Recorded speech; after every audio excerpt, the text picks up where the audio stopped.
AliCamp 2024. Charlie Parker, Design Rebels, Rethinking the Principles of Design for Better User Experiences. AliCamp 2024 is brought to you by our gold sponsors Intopia and ANZ, silver sponsor Canva, and Auslan sponsor SignHow.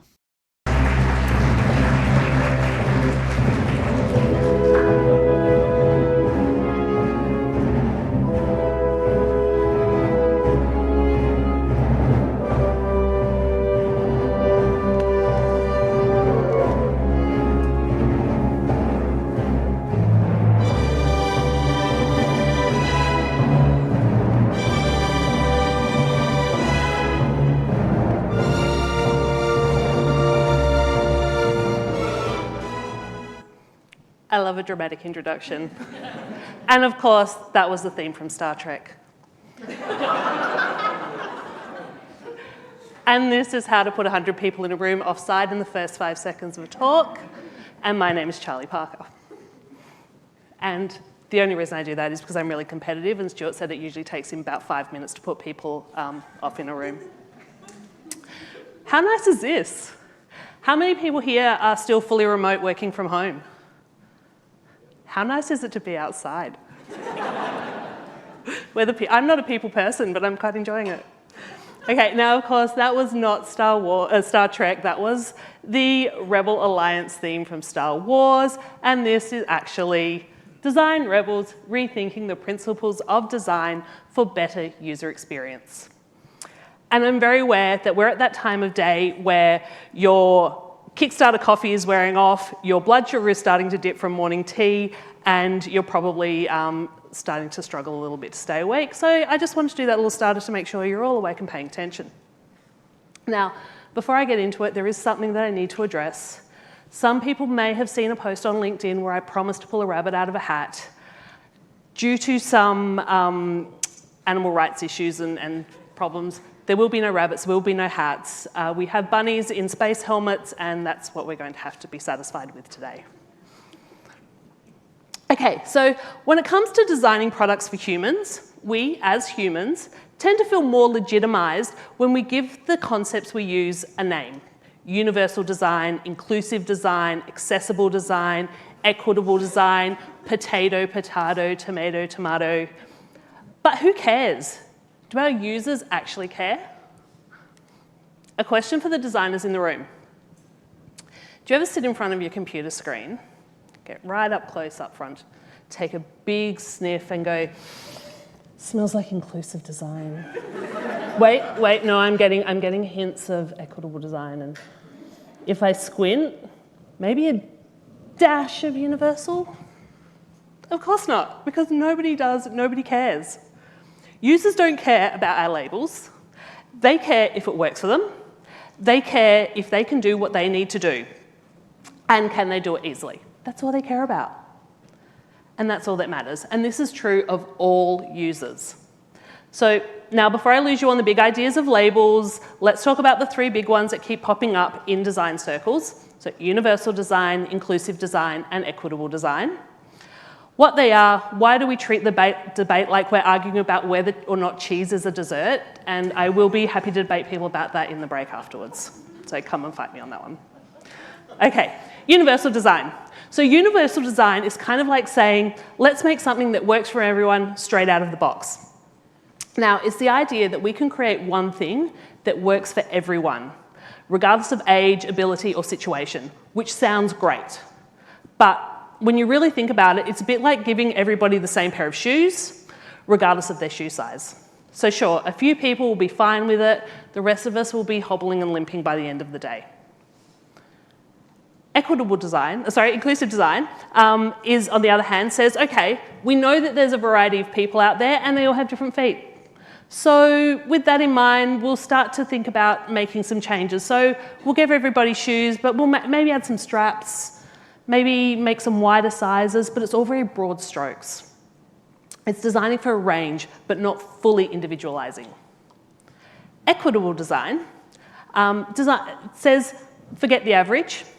Let's meet every person where they are. So give them the tools that they need to thrive.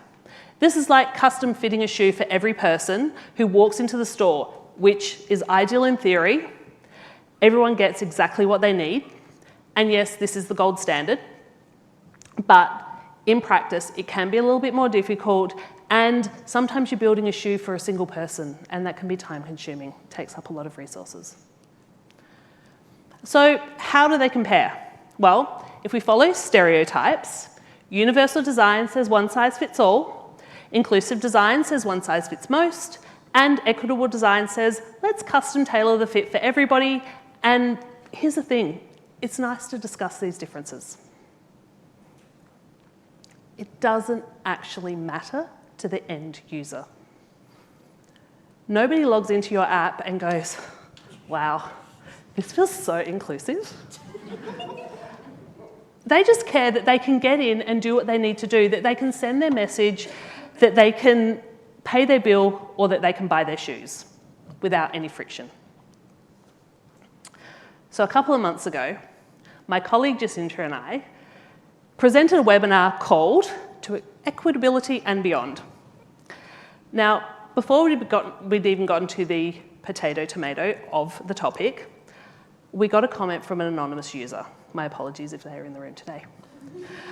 And basically that comment was, read a book, which may have been a paraphrase. The actual comment was,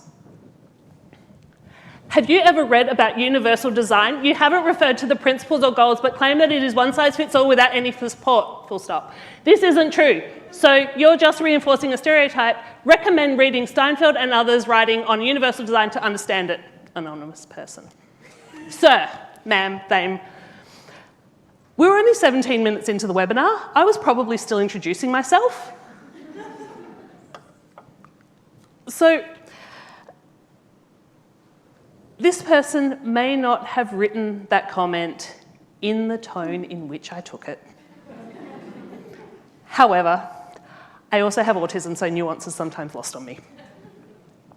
And not only do I have autism, I have the specific flavour of autism where somebody makes a comment like that and I go straight to Google to find the book, read the book, buy the book, and create a presentation at a conference just to prove that person wrong. Spoiler, I didn't buy the book, I didn't read the book, yet here we are. This is the book. So when I Googled the book, I found out that the book was 153 Australian dollars. And while I have the flavour of autism, that will take an anonymous, potentially well-meaning comment and turn it into a salty 20-minute conference talk. I also have a Scottish heritage, and if we're going to talk about reinforcing stereotypes, my Scottish genes would not allow me to spend 153 Australian dollars on a book just to make a point. So here I am, passive-aggressively giving a presentation because someone out there told me to read a book, which I was too tight to purchase. So thanks to cultural factors, this book is, ironically, inaccessible to me. How universal design of it.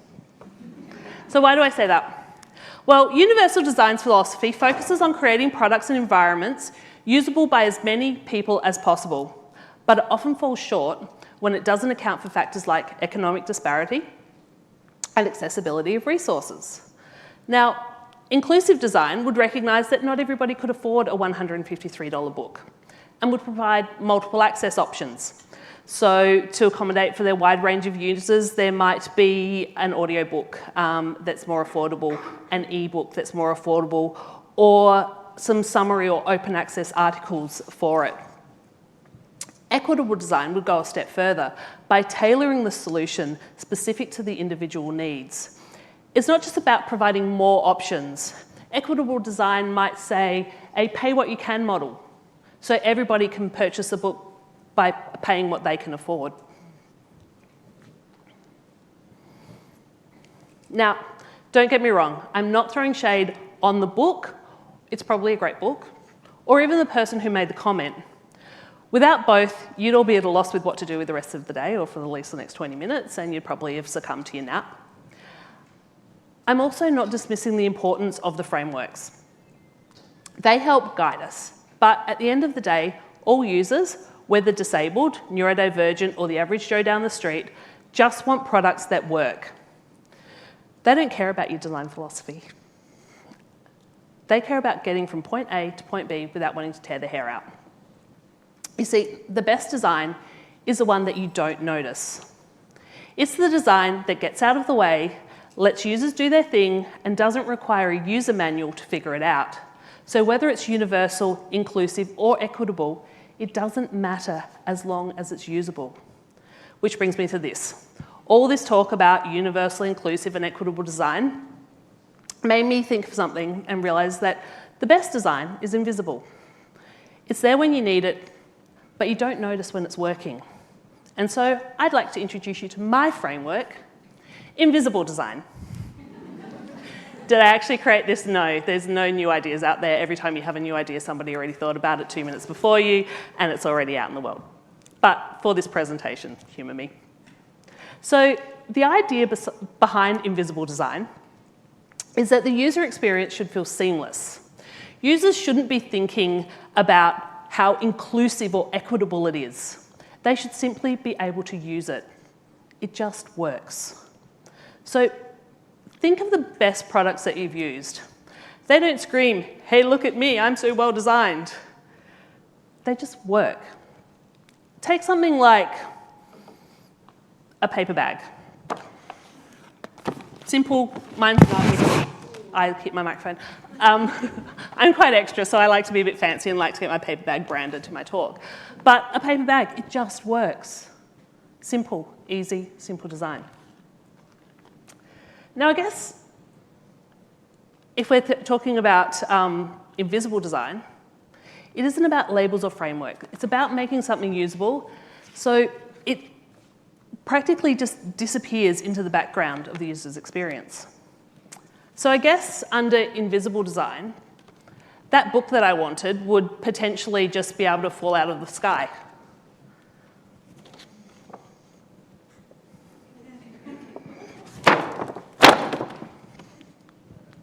Did I do it? Did I do it? Do you think I did it? For anyone who didn't see that, I just made a book miraculously fall out of the sky.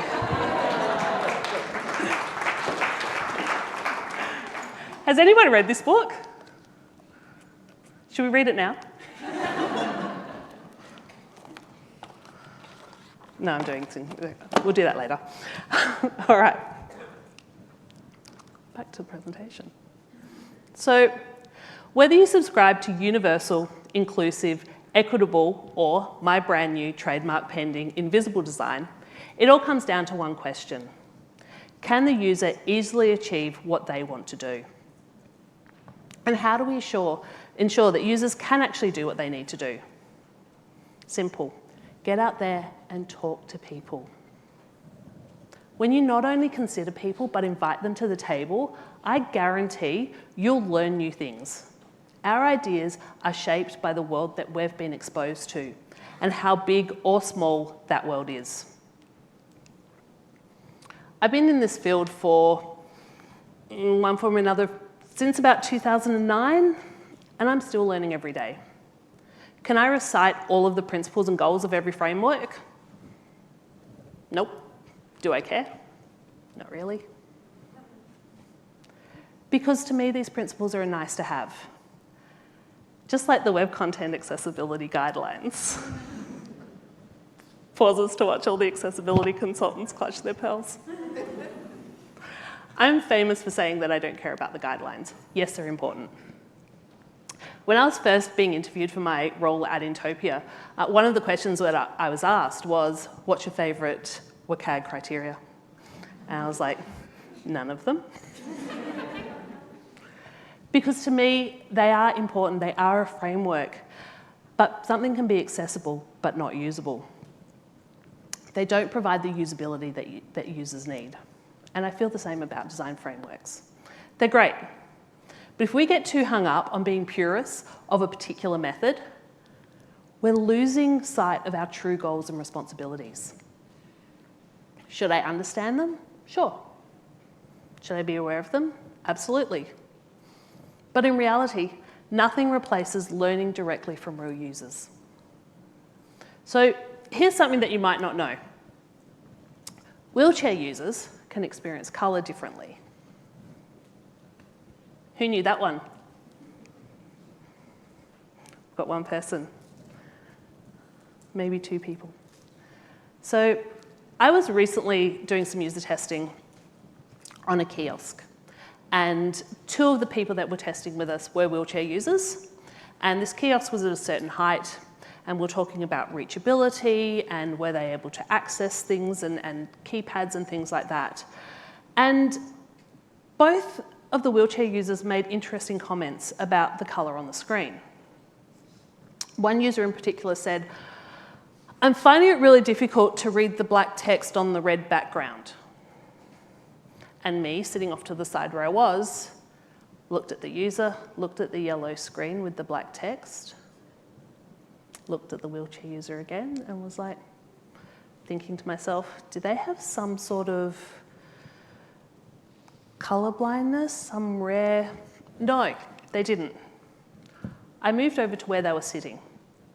I sat in the same spot that they sat and looked up at the screen at the same angle that they looked up at.